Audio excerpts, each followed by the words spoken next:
16절, 17절 두 절 말씀입니다.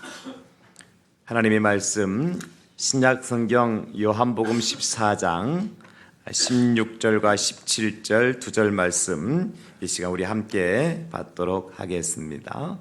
신약 172쪽에 요한복음 14장 16절, 17절 하나님 말씀 우리 함께 받으시며 다 같이 내가 아버지께 구하겠으니 그가 또 다른 보혜사를 너에게 주사 영원토록 너희와 함께 있게 하리니 그는 진리의 영이라 세상은 능히 그를 받지 못하나니 이는 그를 보지도 못하고 알지도 못함이라 그러나 너희는 그를 아나니 그는 너희와 함께 거하시니 또 너희 속에 계시겠습니다. 아멘. 제가 존경하는 지금은 천국에 가신 목사님이 계시는데 옥하는 목사님이라고 서울 사랑의 교회 담임 목사님 하셨던 목사님께서 성령님 진리를 가르쳐 주옵소서라고 하는 설교를 하셨어요. 제가 그 설교문을 처음부터 끝까지 다 읽는 가운데 목사님이 그 설교 중에 인용하신 예화가 재미있는 예화가 있더라고요. 다른 예화가 아니라 우리가 잘 아는 이어령 교수께서 쓰신 책이 아들이여 이 산하를이라고 하는 책이 있는데 그 책에 나오는 내용을 인용을 하셨어요. 옛날 한 시골에 할아버지 한 분이 계셨는데 그 할아버지는 늘 수염을 길게 기르고 이렇게 생활하셨어요. 근데 그 동네에 꼬마 하나가 할아버지를 볼 때마다 궁금한 게 있는 거예요. 뭐가 궁금하냐면 도대체 할아버지는 주무실 때 그 수염을 이불 속에 넣고 주무실까 이불 밖에 넣고 주무실까. 그래서 하루는 그 할아버지를 만나가지고 저를 집중하세요. 아기가 우는 거 당연하죠. 그래서 제가 하려고 했는데 얘기 좀 잃어버렸잖아요. 그 할아버지를 만났어. 꼬마가요. 할아버지 주무실 때 수염을 이불 속에 넣고 주무셔요? 이불 밖에 넣고 주무셔요? 물어봐요. 그러니까 할아버지가 뜬금없는 질문에 깜짝 놀라시죠. 왜냐하면 한 번도 그 생각해 본 적이 없거든요. 그래서 얘야 미안한데 내가 그거 생각해 본 적이 없어서 모르겠다. 오늘 밤에 내가 자보고 내일 얘기해 줄게. 할아버지가 그러셨단 말이죠. 그래 할아버지가 밤에 이제 주무시는 거예요. 수염을 이불 밖에 놓고 자니까 뭔가 허전해. 다시 이불 속에 집어넣고 자니까 뭔가 답답해. 넣었다 뺐다 넣었다 뺐다. 그래 밤새 그냥 잠 한숨 못 자고 깨어서 밤을 새우셨어요. 아니 30년 동안 수염을 기르고 30년 동안 편하게 주무셨단 말이에요. 근데 그날 밤 잠도 못 주무셨어. 뭐 때문에? 내가 수염을 이불 속에 넣고 자야 되나 이불 밖에 넣고 자야 되나. 여러분 우리가 신앙생활 하면서요 그럴 때가 있다니까요. 제가 물어볼게요.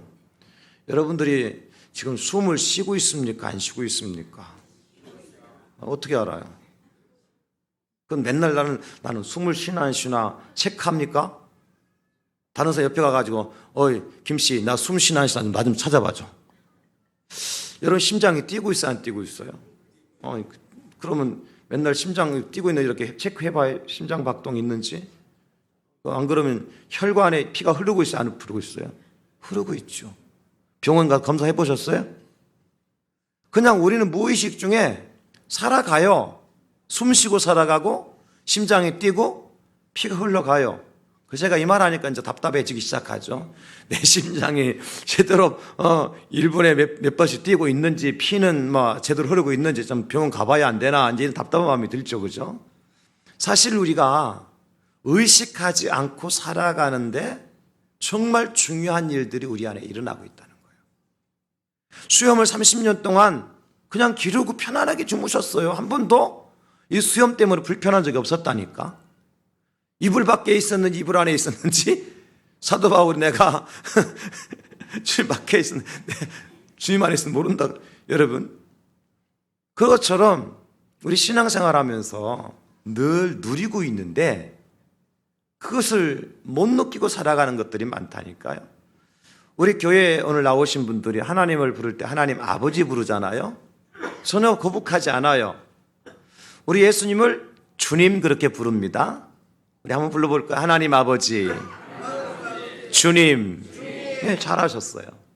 그런데 그렇게 보면 전혀 거북하지 않고 뭐 아무런 이제 꺼리낌 없이 하는데 성경에 보니까요, 누구든지 성령이 아니시고는 하나님을 아버지라 할 수 없고 예수님 주라 할 수 없대요. 야, 큰일 났다. 그러면 내가 지금 내 안에 누가 계시다는 거요? 성령님이 계시다. 여러분 그거 깨닫고 느끼고 살았어요? 그냥 모르고 그냥 주님 불렀고 하나님 아버지라고 불렀어요. 잘하신 거예요. 또 오늘 우리가 살아가는데 많은 은혜들을 누리고 살아가잖아요. 부모님의 은혜, 선생님의 은혜, 많은 세상의 사회적인 은혜, 직장과 나라와 민족의 은혜를 우리가 입고 살아간단 말이에요.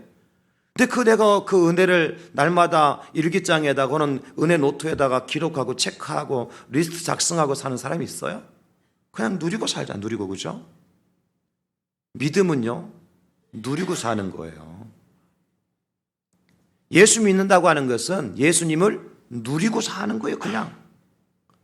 따지지도 말고, 계산하지도 말고, 그냥 예수님 누리고, 은혜 누리고 살아가는 것이 신앙생활이라고요. 언제 여러분 학교 가가지고 성령님이 누군지 배운 적이 있습니까, 여러분? 없지만 성령이 우리 안에 들어와 계시고 우리와 함께 하시고 그 성령님 때문에 우리가 하나님을 부르고 아버지라 부르고 주님이라고 고백할 수 있는 거야. 너무 여러분들이 따지고 계산하고 그렇게 야박하게 살지 말자고요. 좀 넉넉하게 삽시다. 어차피 갈 인생. 그런데 중요한 것은 뭐냐면 우리가 이런 말씀을 들으면 진짜 내 안에 성령님이 계시나 뭐 이런 답답함이 없잖아 있어요. 그런 사람들을 향해서 성경은 분명하게 말씀하십니다. 성령이 너와 함께 하신다.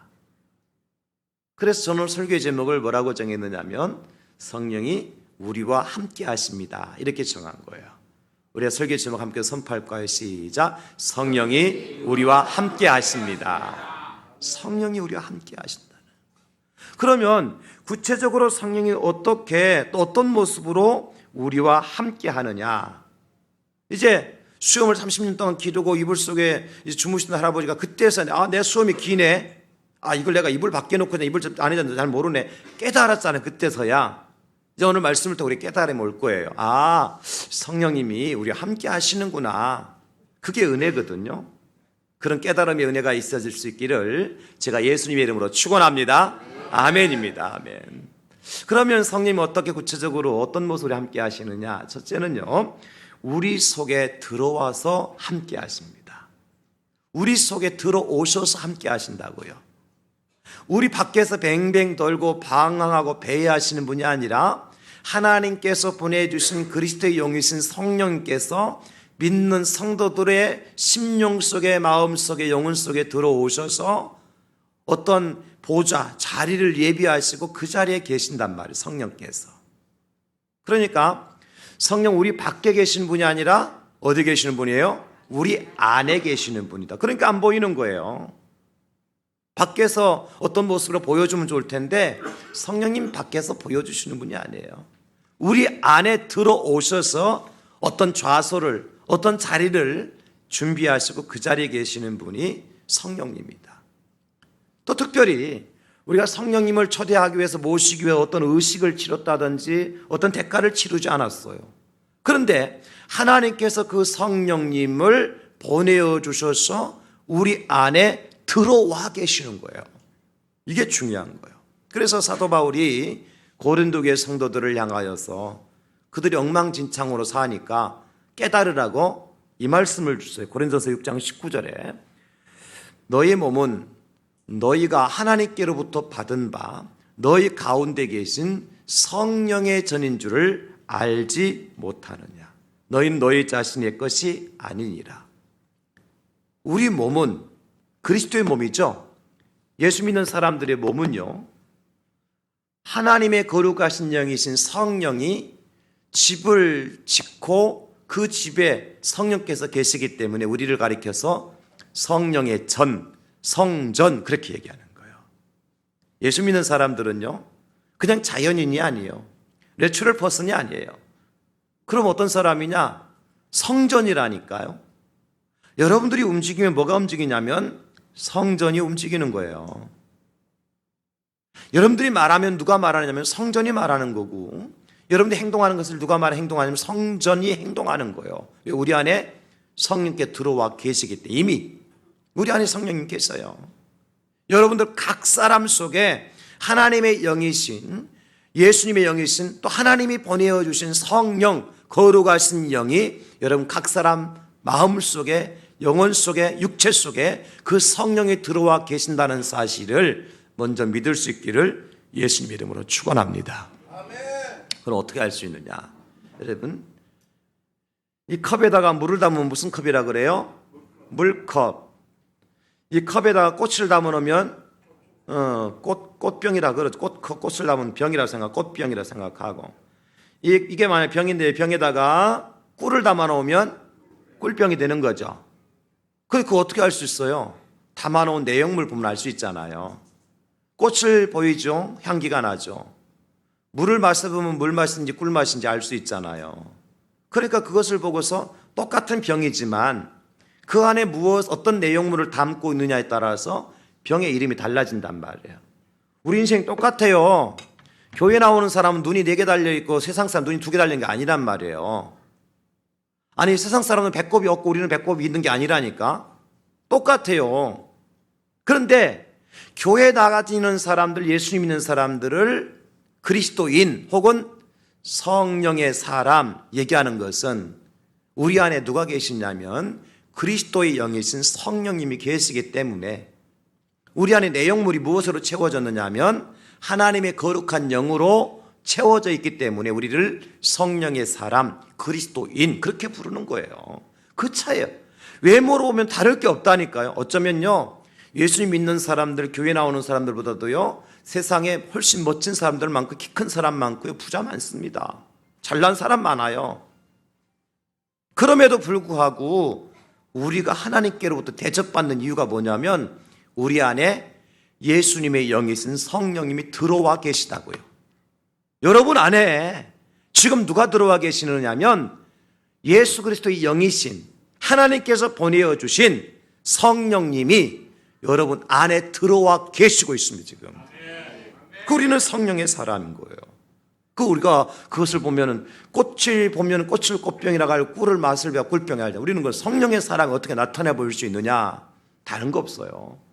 하나님의 영이신 성령께서 지시하시고 안내하고 인도하는 대로 말하고 살아가면 되는 거예요. 자, 제가 예를 들어 볼게요. 성경에 예루살렘에 시몬이라는 사람이 살았어요. 나이가 많이 드신 분입니다. 그 시몬이라는 사람은 늘 어떤 소원을 가지고 살았느냐면, 이제 이 예루살렘에 분명히 이 예루살렘을 위로해주고 평안케 해줄 메시아가 오실 것이라고 하는 믿음을 가지고 살았어요. 왜냐하면 그분은 구약의 예수님께서 이 땅에 오신다는 말씀한 것을 믿었기 때문에, 하나님 말씀을 믿었기 때문에 하나님의 사람이죠. 그래서 늘 언제나 평화의 왕으로 또 위로의 주로 오실 메시아가 이 예루살렘에 오실까 기다리고 있었거든요. 그런데 그의 마음속에 하나님께 이런 마음을 주시는 거예요. 시몬아, 네가 주제이신 그리스도를 보기 전까지는 절대 죽지 않을 것이다. 대단한 확신을 주신 거죠. 이제 죽을 날이 얼마 남지 않아 늙어서. 그런데 그 시몬에게 그런 마음의 감동을 주시는 거죠. 네가 그리스도를 보기 전에는 절대 죽지 않는다. 언제 오십니까 도대체? 하루는 시몬이 자기도 모르게 걸어가고 있는데, 어디로 걸어가고 있는 거 아니까? 예루살렘 성전을 향해서 걸어가고 있는 거예요. 아니, 아침에 성전 가야지 하고 목욕 제기하고 준비한 것이 아니었어요. 알지 못한 어떤 힘에 이끌려가지고 누군가가 나를 인도해 가는 것 같은, 그래서 딱 가다 보니까 내가 지금 예루살렘 성전에 있는 거예요. 그런데 그 앞에 놀라운 일이 벌어지죠. 어떤 일인가 하니까 마리아가 아기 예수님을 안고 시몬 앞에 서 있는 거예요. 그래서 시몬이 깜짝 놀래죠. 그러면서 외치는 소리가 이렇게 외쳐요. 주제여, 이제는 말씀하신 대로 종을 평안히 놓아주시는도다. 무슨 얘기예요? 하나님, 이제 종이 죽어도 됩니다. 그런 뜻이에요. 왜? 누구를 만났기 때문에 그렇게 기다리고 소망하고 기대하던 메시아이신 예수님 만나죠. 예수님 안습니다. 여러분, 그러면 그 시몬을 이제 예루살렘으로 인도하신 분, 시몬 마음속에 절대로 네가 그리스도를 보기 전에는 죽지 아니할 것으로 그 마음을 주신 분이 누군지 아세요? 바로 성령 하나님이라고요. 만약에 시몬이 그날 그 시간에 뭔가 이끌어가는 강력한 힘에 의해서 예루살렘에 가야 되는데 내 발이 왜 이런디야? 그러면서 막 다리 주워 짜면서 엉뚱한 데로 갔다면 예수님 만날 수 있을까요? 못 만나는 거예요. 성령의 사람은 바로 이 성령의 인도하심과 가르쳐 주심과 지시하심을 따라 가는 사람이 성령의 사람이거든요. 그럼 여러분들이 성령의 사람이라는 증거 제가 하나 말씀해 드릴게요. 이 자리에 앉아 계신 그 자체가 성령의 사람이라고. 이 시간에 갈 데 없어 오신 분 한번 손 들어보세요. 저 혼자만 손 들었네요. 저는 갈 데가 없어 왔어요. 그 여러분들은 갈 데가 많잖아요. 할 일이 많잖아요. 이때를 놓치면 더워서 놀러 가지도 못할 때인데 장미축제라도 가고 수국축제라도 가야 되는데 여기 오셨잖아요. 그러면 나는 아침부터 어제 저녁부터 나는 무슨 일이 있어도 내일 교회 가야 돼요. 나는 교회 갈 사명과 역사적 사명을 띠고 태어났어. 그래가지고 막 다짐하고 잠도 못 자고 축구 보는 장면 잠 못 자지만 그런 것 때문에 잠 못 자는 사람 없잖아. 그래가지고 오늘 이 시간에 이 자리에 앉아 계시면 아무도 없다고요. 뭔가 내가 오늘 교회 가야 되지는 마음이 생겨. 아침에 교회 안 가면 차 타고 어디 가다 사고 날 것 같아. 그래서 이곳에서 오셨단 말이에요. 그런데 여러분, 그것이 우연이 아니라고. 우리의 만남은 우연이 아니라니까요. 성령님께서 이런 마음을 주관하셨고, 야, 그래도 이렇게 날씨 좋은 날에 다른 데 가는 것도 교회 가서 주일날이니까 예배 드려야 안 되겠나. 너 예수쟁이잖아. 너 대항제일교 교인이잖아. 그런 마음과 감동을 주셔서 억지로라도 내가 내 발로 걸어서 차를 타고 이곳에 앉아 계시잖아요. 그런데 이 모든 것이 성령 하나님께서 인도해 주신 결과라는 거예요. 그럼 절대로 부인할 수 없어요. 그 내가 성령의 사람이냐 아니냐 절대로 의심할 필요도 없는 거예요. 아, 따라합시다. 내가 성령의 사람입니다. 다시 한번 내가 성령의 사람입니다. 이 자리에 앉아 계시고 저를 따라서 한 그 자체가 성령께서 시켜서 하신 거라니까요. 의심할 필요가 없는 거예요. 성령의 인도를 받았던 미국의 과학자 이야기를 하나 할까요? 그 조지 워싱턴 카버라고 하는 사람의 이야기인데요. 우리가 잘 아는 이제 남북 전쟁 말기에 태어나신 분이신데 일찍이 이제 조실부모하고 고아가 됐죠. 그래서 이제 어쩔 수 없이 당신의 어머니가 이제 식모로 일하던 집에 그 주인에게 이제 들어가서 살고, 그 주인이 다행히 그 조지 워싱턴 카버를 양자로 받아들이죠. 그럼 너무 어려서 또 뭐 이제 양자로 왔으니까 정규학교 가기 힘드니까 이 조지 워싱턴 카버가 늘 어렸을 때 어디로 가느냐면 산으로 가요. 산으로. 숲으로 가서 나무를 보고 꽃을 보고 풀을 보면서 대화를 해요. 왜냐하면 이 꽃과 나무와 풀은 하나님께서 창조하신 것이기 때문에 하나님께서 분명히 이 의미를 부여했고 그것을 통해 내가 뭔가 배울 것이 있다고 생각한 거죠. 믿음을 가진 그런 어린아이였어요. 그런데 어떻게 어렵게 힘들게 공부를 해서 이제 학위 과정을 마치고 그래서 박사 과정까지 마치게 되어져요.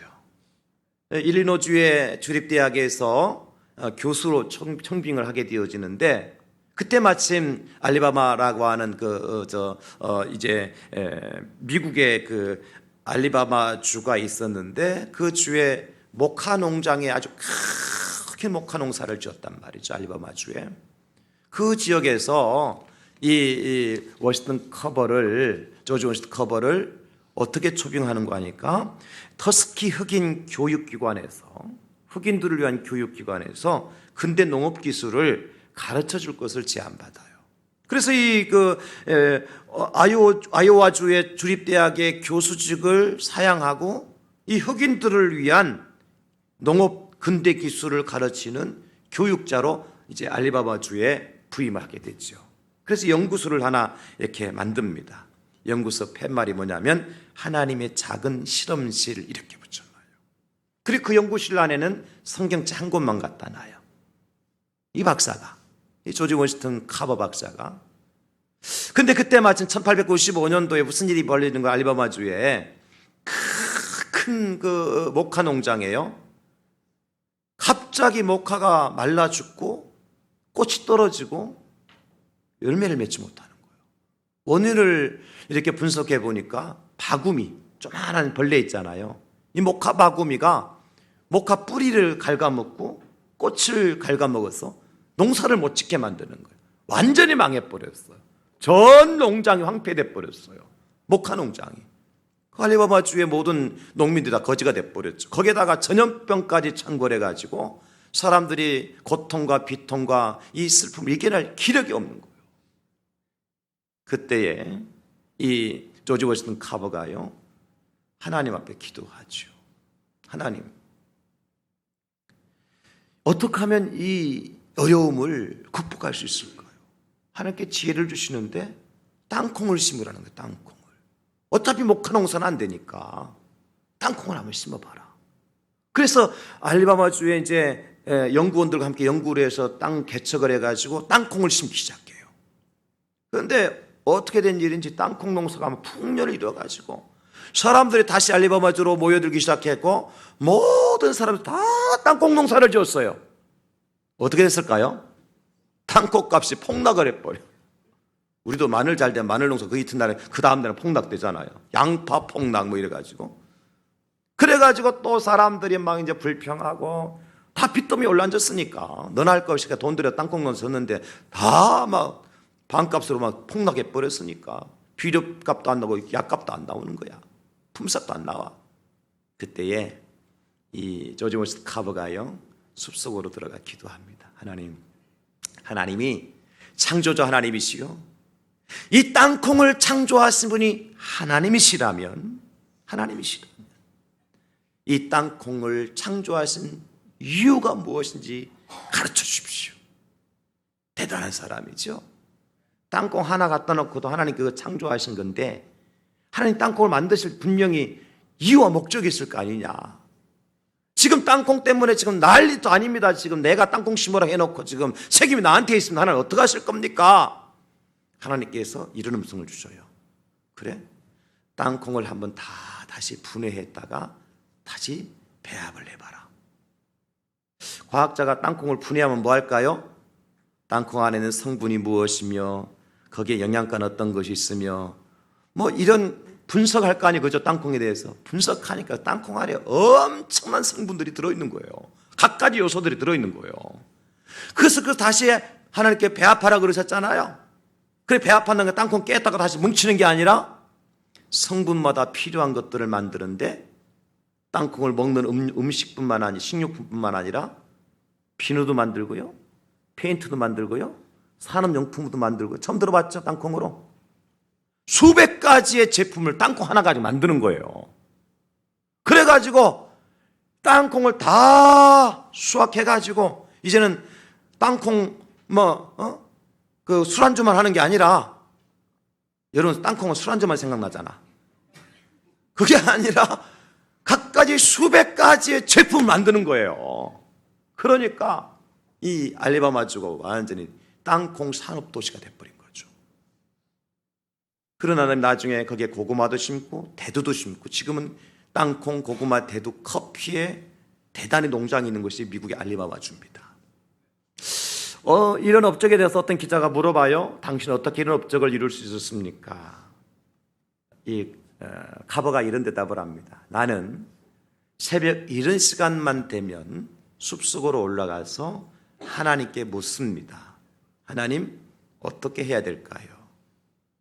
하나님께 내게 음성을 주시면 나는 숲에서 내려와서 연구실에 들어가서 그걸 연구하고 하나님께서 내게 주신 지혜를 가지고 그것을 나는 행할 뿐입니다. 이 두 가지밖에 없다는 거예요. 하나님의 음성을 듣고 하나님께서 지시하신 대로, 인도하신 대로 순종했다는 거죠. 이게 성령의 사람 조지 워싱턴 카버의 스토리예요, 여러분. 성령의 사람은 내 육신의 소욕을 쫓아 살아가는 사람이 아니라 하나님의 음성을 듣는 사람이에요. 그래서 그 하나님께서 주신 열매를 맺고 살아가는 거죠. 그 일을 위해서 하나님께서 지금 어디 계시냐면 우리 안에 들어와 계신다는 거예요.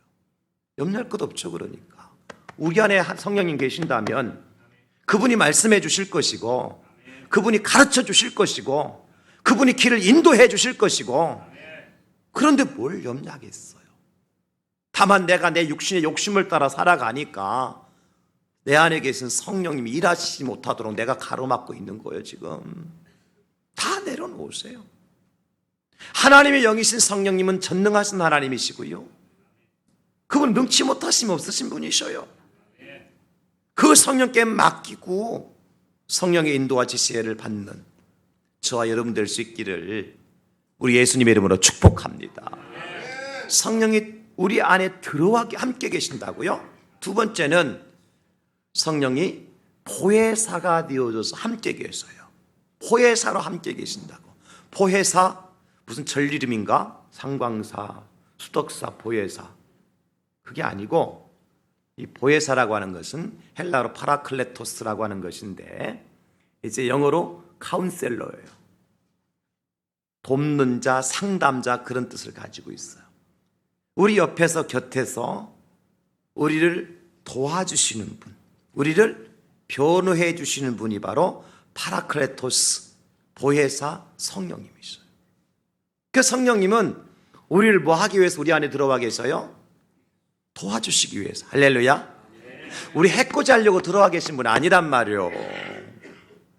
우리가 잘못된 길로 갈 때 다른 길로 가도록 도와주시기 위해서, 우리가 어렵고 힘들어서 인생을 포기하고 싶을 때 새 힘을 내어서 우리로 하여금 우리에게 주신 사명을 완수하도록 도와주시기 위해서 성령께서 파라클레토스로, 카운셀러로 우리 안에 들어와 계신다고, 함께 하신단 말이에요. 그러면 오늘 본문에 보니까 16절에 내가 아버지께 구하겠으니, 내가 누구? 예수님이거든요. 아버지는 누구냐면 성부 하나님이에요. 예수님이 성부 하나님께 기도하겠다는 겁니다. 구하겠다는 겁니다. 무엇을? 하나님, 이들에게, 이 제자들에게 보혜사를 보내달라고 기도한다는 거죠. 그가 또 다른 보혜사를 너에게 주사. 또 다른 보혜사? 그럼 보혜사가 이미 있었다는 얘기죠? 그 보혜사가 누구냐? 이사야서 말씀해 보니까 이사야 9장 6절에 보면 이렇게 말씀. 이는 한 아기가 우리에게 낳고 한 아들을 우리에게 주신 바 되었는데 그의 어깨에는 정사를 메고 그의 이름은 기묘자라 모사라 전능하신 하나님이라 영전하신 아버지라 평강의 왕이라 할 것입니다. 누구에 대한 예언의 말씀이냐면 예수님에 대한 예언의 말씀이거든요. 예수님이 땅에 오시기 700년 전에 벌써 이사야 선자는 예수님께 이런 분으로 오실 것으로 예언해 주셨어요. 그리고 700년 후에 정확하게 이사야 선자 예언들이 땅에 오신 분이 누구냐면 예수 그리스도입니다. 할렐루야. 그런데 그 예수님을 가리켜서 그의 이름이 누구라고요? 기묘자라 모사라. 이 기묘자 모사라는 것을 영어 번역해 보니까 원더풀 카운셀러예요. 위대하신 상담자, 놀라운 상담자, 귀 존귀하신 상담자로 오신 분이 누구냐면 예수님이죠. 예수님 오셔서 누구를 상담해 주셨죠? 가난한 자, 병든 자, 귀신 들린 자, 과와 과부와 나그네, 걷지 못하는 사람, 듣지 못하는 사람, 말하지 못하는 사람, 죽은 사람, 예수님 다 상담해 주셨죠. 도와주셨죠. 그래서 그들을 하여금 새 삶을 살도록 해주신 분이 예수님입니다. 할렐루야.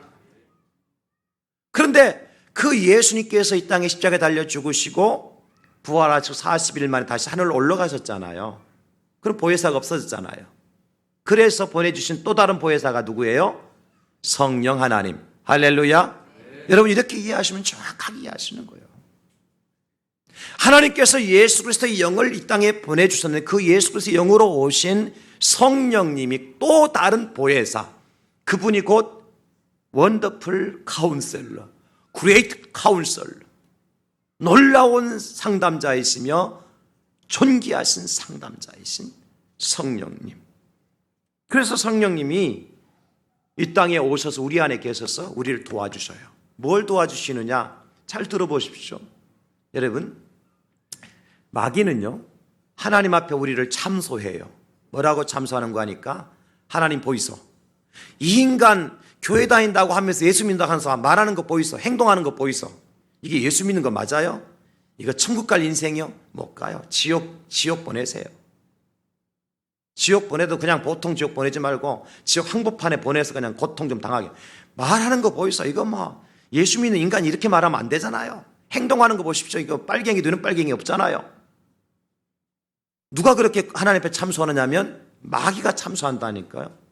장 목사에도 그렇게 참소해. 마귀가 하나님 목사라는 인간이 저 인간이 저 목사가 맞아요? 저렇게 외식하고 가식하고 성도들 앞에 좋은 말하고 집에 들어가 엉망으로 살고 거룩한 척을 혼자 하면서 말이죠. 쟤는 혼자 짓고 사는데 그게 그 목사가 맞아요? 지옥으로 당장 보내서. 누가 그렇게 참소하면 마귀가. 그런 마음이 누가 나한테 들어오는 거야. 내가 목사가 맞나? 이렇게 하면서 내가 목사가 내가 천국 갈 수 있겠나? 제가 그런 생각할 때 나올 때가 있다니까요. 여러분은 늘 뭐 위대한 선지자니까 안 될지 모르지만 저는 그 안 돼 갖고 그 누가 그렇게 참소하냐면 사탄 마귀가 그렇게 참소 하나님 앞에. 그때에 내 안에 계신 성령께서 뭐라고 말씀하신 줄 아세요? 장 목사, 네가 그렇게 연약하니까 내가 내 안에 들어온 거야. 네가 그렇게 형편없고 부족하니까 내가 너와 함께 하는 거야. 네 힘으로 여기까지 온 줄 아느냐?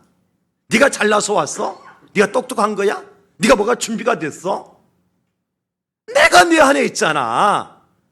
그래 네가 부족함에도 불구하고 연약함에도 불구하고 볼품없음에도 불구하고 너는 목사야. 지금 정신이 바짝 나는 거예요. 이제는 내가 목사래요. 내가 목사래요.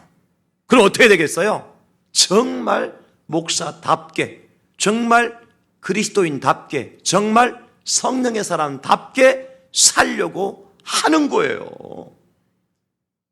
저라고 어디 지나가다 침 뱉고 싶은 마음이 없겠어요? 응? 아니 저라고 어디 가다가 교통신호 어기고 빨리 지나가고 싶은 마음 없겠느냐고. 세상에 목사는 그런 것도 모르는 바보로 알아. 저도 그런 마음은 있어요. 다 신호 안 지키고 빨리 지나가고 싶은 마음이 있고요. 지나가다가 급하면 그냥 침도 뱉고 싶은 마음이 있고요. 그런데요, 제 안에 성령께서요, 야, 너 누구냐? 예, I am pastor. 나 목사입니다. 그럼 너 침 뱉으면 돼, 안 돼? 죄송합니다. 그래도 가는 거예요. 우리 안에 누가 계시기 때문에 성령이 그걸 그걸 도와주시는 거야. 성령께서요, 우리가 하나님의 아들이라는 사실을 확신하도록 도와주시고, 우리 안 죄를 짓지 않도록 도와주시고, 또 때로는 여러분, 성경을 수십 번, 수백 번 읽어도 이해가 안 되고 감이 안 잡힐 때가 있어요.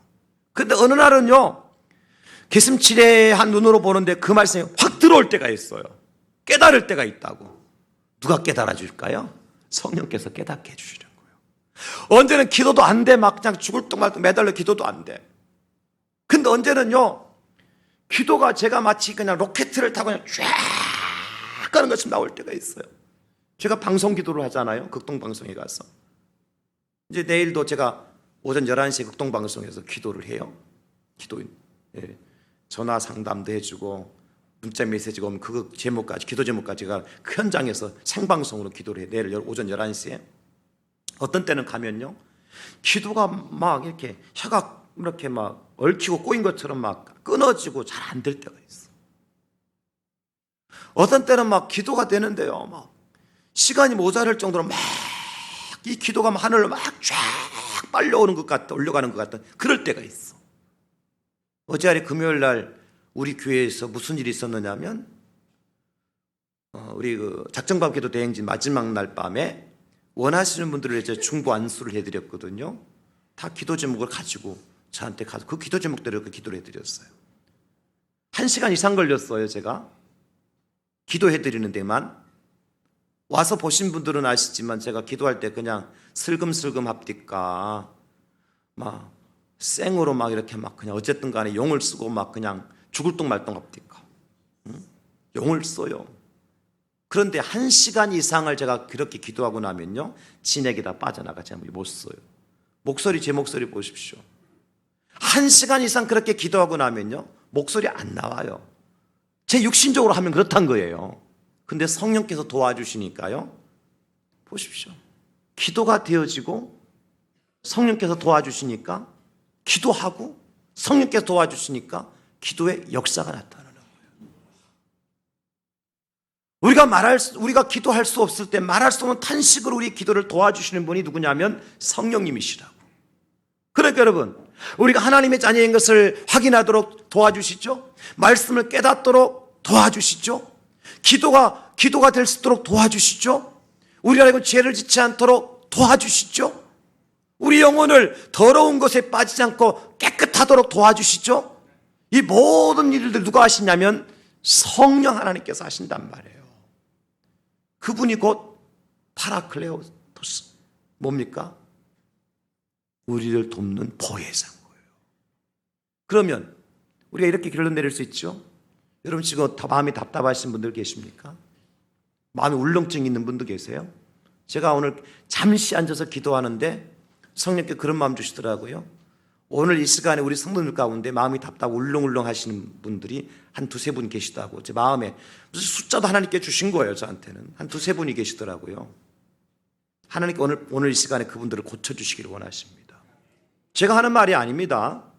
아마 성령께서 지금 그런 분들 계실 거예요. 마음이 답답하고 뭔가 좀 음식을 먹었는데 여기까지 이렇게 막혀있을 것 같은 그런 답답한 분이 계실 거예요.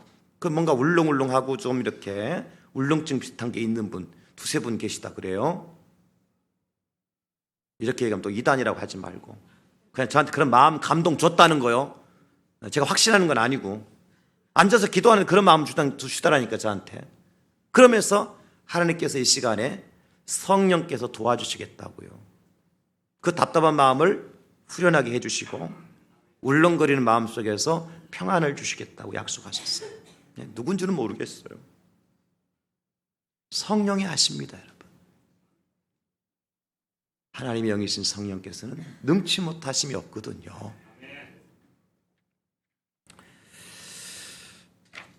그런데도 불구하고 우리 성령님은요, 절대로 당신의 모습을 나타내지 않으셔요. 수줍어하시는 성령님이시라고. 우리 안에 숨어서 일하셔요, 성령님께서. 그래서 감사한 거예요. 우리는 우리의 의를 나타내고 우리 공의를 나타내고 우리 공명심을 나타내는데 우리가 노력하잖아요. 성령님은 철저하게 자신을 감추셔요. 우리가 기도할 때 예수님의 이름으로 기도하지 성령님의 이름으로 기도 안 하거든요. 역사는 누가 하시죠? 성령께서 하시는데. 그 성령의 사람은 겸손할 수밖에 없는 거예요. 그러니까 내가 능력받았다고 큰 소리 치고 다닐 게 아니에요. 성령에 내주하는 사람은 늘 겸손하고 온유한 사람이 되는 거예요. 지난 일주일 동안 우리가 성령의 9가지 열매 배웠잖아요. 어느 것 하나 성령께 내세우는 게 있어요? 다 품어주시고 온유하고 겸손하고 희생하시고, 그래서 마지막 절제까지 성령께서 열매를 주시는 거예요. 저는 오늘 예배하는 저와 여러분들이 보혜사 성령님, 그 성령님의 도우심 속에서 성령의 열매가 맺되 우리 안에 들어와 계시면서 우리를 품어주시는 그 성령님의 은혜를 누릴 수 있기를 예수님의 이름으로 축원합니다. 마지막 세 번째 성령님은요, 영원히 우리와 함께 하세요. 따라서 하십시다. 성령님이 영원히 나와 함께 하십니다. 변덕을 피우시는 분이 아니라는 거예요. 우리 성령님은 귀신은 변덕 엄청 피웁니다. 얼마나 피우느냐면요, 못질을 하나 해야 되는데 방향이 틀려도 귀신은 오늘까지는 잘해줬다가 방향 틀렸다고 눈다락질 나게 만들어요. 못질을 하는데 동쪽에다 못질을 해야 되는데 남쪽에다 못질했어? 눈다락질 납니다. 아니, 오늘 금요일 날 이사를 해야 되는데 수요일 날 이사했어? 그 집안에 애가 죽어나갑니다. 귀신이 그렇게 했대요. 실제인지는 모르고. 이런 귀신을 왜 믿느냐고 도대체. 아니 동쪽에다 못을 박으면 어떻고 남쪽에 못을 박으면 어때? 필요한데 못을 박도록 해야지. 이 변덕스러운 귀신이 어제까지는 그래 너는 내 자식이야 그러면서 말이죠, 잘한다 해줬다가 동쪽에도 못 하나 박았다가 눈도락지 나게 만드는 귀신을 믿는 사람들이 있다고. 근데 우리 성령님은요 그렇게 변덕 피우시는 분이 아니야. 응? 때로는 우리가 성령의 사람이라고 하면서 예수 믿는 예수쟁이라고 하면서 늘 우리가 세상의 소금과 빛의 역할을 감당하고 있습니까? 못할 때가 더 많죠. 그럼에도 불구하고 우리를 포기하지 아니하시고 우리를 버리지 아니하시고 끝까지 붙들고 우리 안에 끝까지 계시는 분이 누구냐? 성령님이시라고. 베드로가 예수님이 제자였던 베드로가 그렇게 예수님은 절절절 따라다니고 수제자였어요. 1등 제자였어요. 대표 제자였어요. 근데 예수님이 십자가 앞에서 3번씩 부인하고 도망쳐 버렸잖아요. 예수님 버리고 갈릴리 바다로 고기 잡으러 나갔잖아요. 그럼에도 불구하고 예수님은 그 베드로를 절절절 따라가시는 거야. 참 줏대도 없어 우리 예수님. 염치도 없어.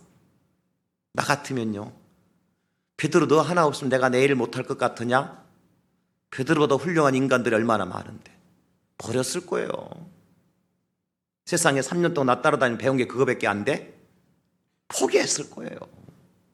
근데 우리 예수님은요 그 밤에 베드로를 쫓아가요. 절절 쫓아가서 베드로가 밤새 그물 내렸다가 올렸다가 한 마리 잡지 못하고 해서 예수님은 그 선착장에서 뭐 하신 줄 아세요? 부둣가에서 모닥불 펴놓고 기다리고 있어요. 이놈의 자식 얼마나 힘들까? 응? 얼마나 마음 아파할까? 나 때문에 마음 상해서 다시 고기 잡으러 나갔지만 또 고기 한 마리 잡지 못했으니 얼마나 더 힘들까? 빨리 돌아와야 되는데, 빨리 물 밖으로 와야 되는데, 모닥불 피워놓고 생선을 구워놓고 베드로를 기다리고. 이게 우리 주님이거든요. 버리지 않습니다. 포기하면 우리가 포기하고 도망가면 우리가 도망가지, 그때에도 우리 주님, 우리 성령님 우리를 버리지 않고 우리와 늘 항상 함께 하시는 분이 성령님이시라. 그러므로 여러분 이것 하나 기억하십시오. 여러분이 죄 짓는 현장에 깊숙이 들어가 있을 때도 성령님 여러분과 함께 하십니다. 어떻게? 탄식하면서 이 내 자식 이러면 안 되는데, 내 새끼 이러면 안 되는데. 우리 마음의 양심에 노크를 하죠. 그때 장 목사 네가 목사잖아, 적어도 네가 목사잖아, 이러면 안 되지. 정신 좀 차려라. 정신 좀 차려. 성령께서 우리 마음의 양심에 노크를 하고 계신다고요. 그래서 우리가 어떻게 하도록? 그 죄악된 자리에서 나오도록, 우리의 잘못을 회개하고 하나님 앞에 나오도록 끝까지 우리와 함께 하시는 분이 성령 하나님이시다. 그러면 여러분 염려하지 마십시오. 우리는 잠깐 잘못된 길로 갈 수도 있고 죄를 지을 수도 있어요. 사람인지라, 인생인지라. 그럼에도 불구하고 성령이 나와 항상 함께 하실 것이기 때문에 한번 택함을 받은 이 백성은요 천국에 들어가게끔 되어 있어요. 그렇다고 마음대로 함부로 죄짓고 살라는 말씀이 아니에요. 반드시 기억해야 될 것은 성령님 내 안에서 항상 함께 계시는데 내가 이렇게 하면 얼마나 아파하실까, 얼마나 슬퍼하실까, 얼마나 외로워하실까. 성령님 혼자 그냥 내 마음속에 떨쳐놓고 내 마음대로 다녀보세요. 성령이 외로워하실 거 아니에요. 거룩하신 성령 내 안에 계신 내가 죄짓고 살아보세요. 성령 얼마나 아파하시겠어, 얼마나 탄식하시겠어요. 기도해들 내가 기도하지 못할 때 성령께서 얼마나 힘들어하고 피곤하시겠어요. 하나님의 말씀을 듣고 말씀대로 살고 복음을 전해들 내가 그렇게 살지 못할 때 내 안에 계신 성령께서 얼마나 그 속이 썩어 들어가겠냔 말이에요. 인생이라면 하나님이니까 그렇지. 그럼에도 불구하고 여전히 우리를 참아 기다리시며 항상 언제나 우리 함께 하신 성령님, 그분 때문에 우리가 사는 겁니다. 그분 때문에 우리가 천국 가는 거예요. 우리의 의 때문에 천국 가는 게 절대 아닙니다, 여러분. 성령께서 우리를 하나님 앞에 가서 하나님 못났지만 그도 하나님 택한 하나님 백성이잖아요. 받아주세요. 하나님 받아주시는 겁니다. 우리가 죄짓고 힘들어할 때 우리 안에 찾아오셔서 도와주시고, 힘들 때 힘을 주시고, 기도하지 못할 때 기도하도록 하시고, 도와주시고, 항상 함께 하시는 성령님. 저는 마지막으로 시편 23편 4절 말씀을 우리 함께 선포하고 오늘 설교를 마치려고 합니다. 다 같이 시작. 내가 사망의 음침한 골짜기로 다닐지라도 해를 두려워하지 않을 것은 주께서 나와 함께 하심이라. 주의 지팡이와 막대기가 나를 안위하시나이다. 아멘. 기도합니다. 하나님 아버지,